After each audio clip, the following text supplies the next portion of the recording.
বৃষ্টির রাত, সবাই ঘুমিয়ে পড়েছে, কিন্তু কিছু রাত আছে যেখানে তুমি একা নও। সেদিন আমি একা ছিলাম বাড়িতে। বাইরে ঝড় বৃষ্টি, নেটওয়ার্কও ঠিকমতো কাজ করছিল না। মনে হচ্ছিল কেউ যেন আমাকে দেখছে। হঠাৎ দরজায় নখ হলো।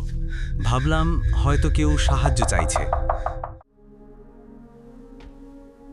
দরজা খুললাম, কিন্তু কেউ নেই। দরজা বন্ধ করতে যাব, তখনই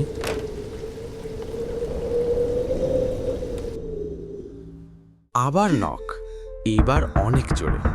এইবার ভয়টা সত্যি লাগতে শুরু করলো। দরজার সামনে ভেজা পায়ের ছাপ, কিন্তু সেটা বাইরে নয়, ভেজা পায়ের ছাপ ভেতরের ভেজা দিকে পায়ের ছাপ যাচ্ছে। ঘরের ভেতরের আমি দিকে যাচ্ছে। পিছনে তাকালাম। হঠাৎ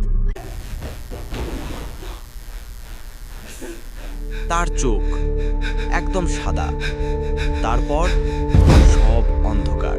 পরের দিন সকালে প্রতিবেশীরা দরজা ভেঙে ঢোকে, কিন্তু ঘরের ভেতরে কেউ ছিল না। আজও সেই বাড়িতে বৃষ্টির রাতে দরজায় নখ শোনা যায়।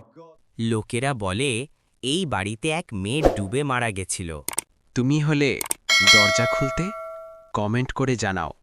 সাবস্ক্রাইব করো, কারণ পরের গল্পটা আরও ভয়ঙ্কর।